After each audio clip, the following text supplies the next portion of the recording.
plantas y sequías. Hace algún tiempo a mi madre le regalaron una maceta decorativa. Era muy bonita, realmente.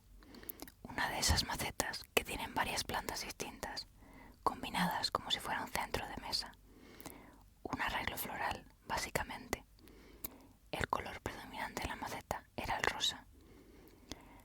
Había una planta bulbosa, de hojas tiernas y más bien feas, frondosa, con diminutas flores de un rosa fucsia. También había otra planta, esta sin flores, pero con las hojas en color rosa pastel muy bonito, con pequeñas vetas de verde.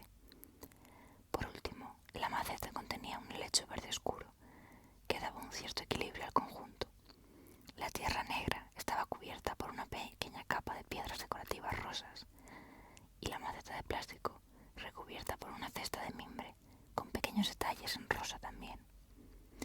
En definitiva, era un bonito regalo, pero ni mucho menos un lugar adecuado para tener plantas. Contra todo pronóstico, las plantas sobrevivieron durante casi un año. Durante casi un año, mi madre, que tiene la triste habilidad de conseguir que toda planta, incluso los cactus que tiene, se le muera, regó cada día con paciencia la maceta decorativa. La fue moviendo por el salón, buscando el punto donde más luz recibía y asegurándose de echar las bolitas de fertilizante necesarias para que la planta siguiera creciendo.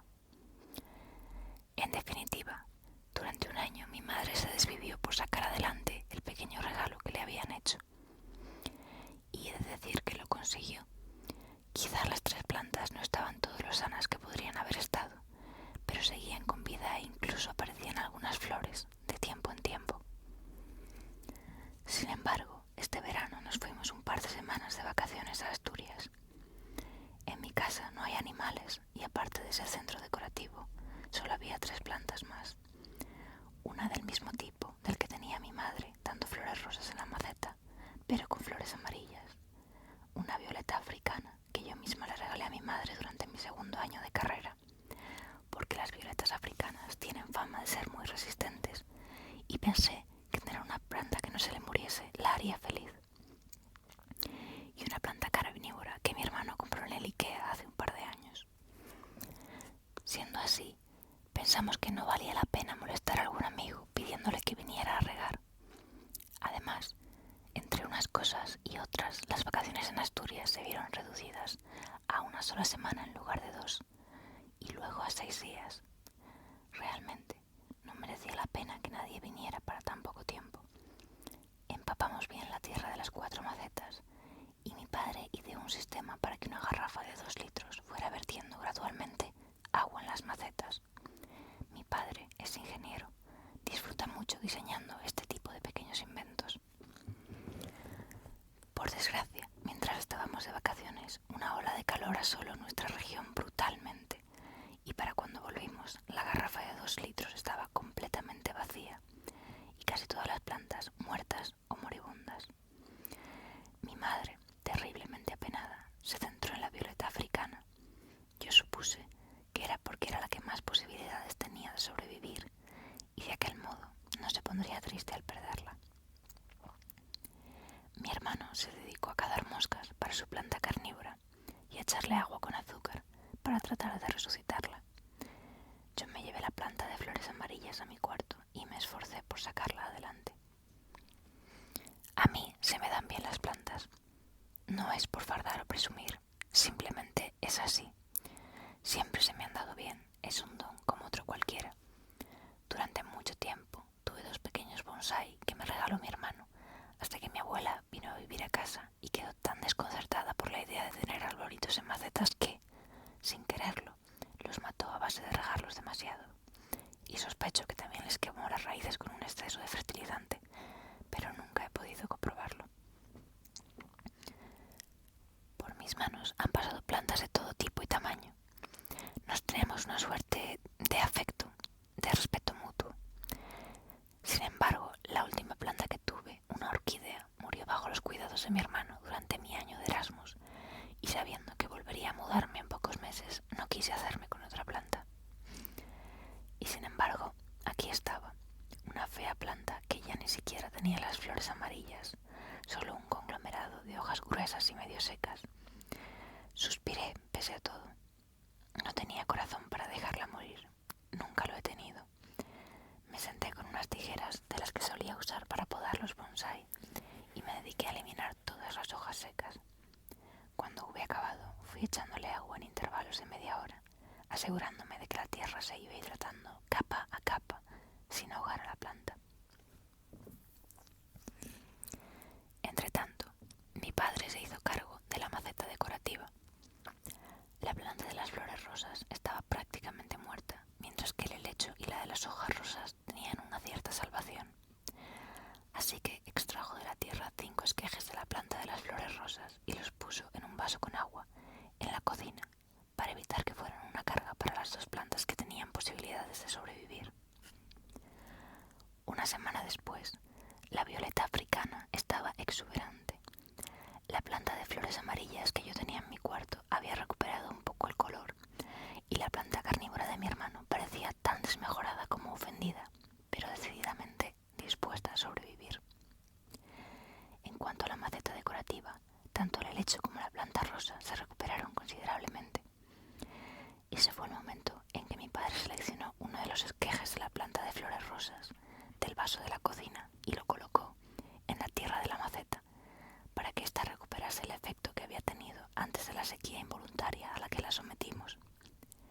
Mi madre no cabía en sí de alegría.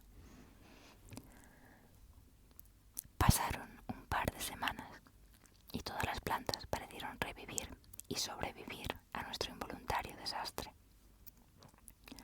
La fea planta de mi cuarto formó capullos, como si quisiera pedirme disculpas por todo el trabajo que me había dado y lo antiestético de sus hojas con una explosión de mi color favorito. La planta carnívora volvía a cazar y el cuarto de mi madre olía intensamente a violetas. La maceta decorativa había recuperado todo su esplendor rosa. En definitiva, parecía que habíamos logrado salvar la situación. Fue en aquel momento cuando, al ir a coger un vaso de agua, vi en la cocina los 4 esquejes restantes de la planta de las flores rosas.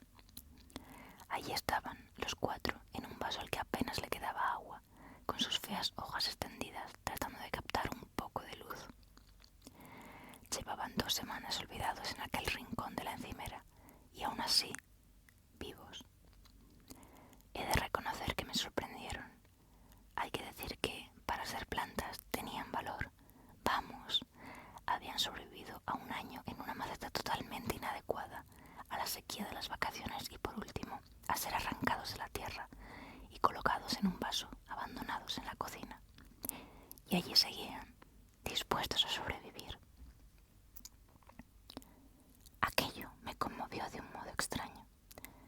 Serían esas plantitas conscientes de lo feísimas que eran, de lo ridículas que resultaban flotando en el agua, sin raíces, sin flores, nada más que un diminuto tallo y las hojas medio marchitas.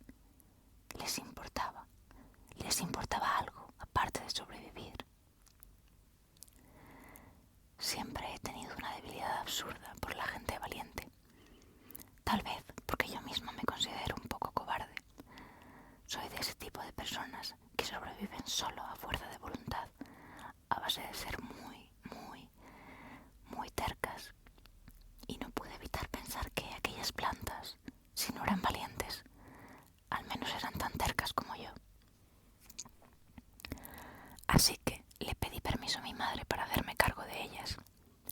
Mamá, que ya las daba por muertas, se alegró mucho de que un miembro de la familia mostrase interés por aquellos tallos mustios.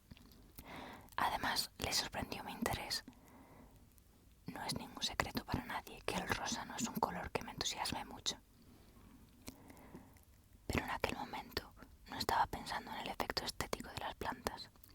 Solo pensaba que su valor las hacía merecedoras de, al menos, una oportunidad. Cuando trasplanté la planta de flores amarillas a una maceta mucho más grande e injerté los esquejes en el suelo húmedo, no estaba pensando en si las flores amarillas y las flores rosas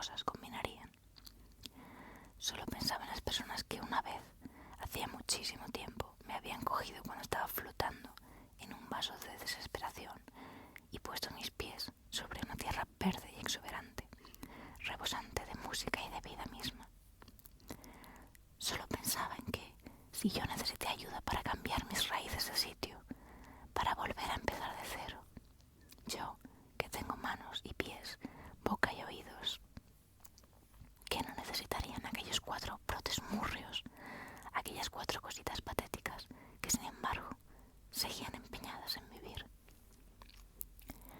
Han pasado meses. Ya no vivo en la misma casa, pero mis plantas sí vinieron conmigo. La soledad es menos solitaria con otro ser vivo creciendo a mi lado, luchando por ser más grande, más fuerte, más hermoso. Para mi inmensa y conmovida sorpresa, los 4 brotes salieron adelante, se agarraron a la tierra negra como si les fuera la vida en ello. Tal vez porque les iba la vida en ello. Siguen siendo solo 4 brotes raquíticos a los pies de la exuberante planta de las flores amarillas. 4 plantitas diminutas de hojas verdes y gruesas, extendidas hacia el cielo, creciendo despacio, muy despacio. Es otoño. Hasta que llegue la primavera, las pequeñas plantitas acumularán fuerzas, esperarán a la llegada del sol. Y entre tanto, yo me aseguraré de que no les falte la luz y el agua. Porque supongo que si algo aprendí de aquellos que me ayudaron fue que, a la hora de la verdad, las únicas personas que pueden decidir si salimos adelante o nos perdemos por el camino somos nosotros mismos. Nosotros somos los únicos que podemos elegir seguir viviendo, luchar, esforzarnos por ser felices. Pero también es cierto que nadie puede sobrevivir completamente solo.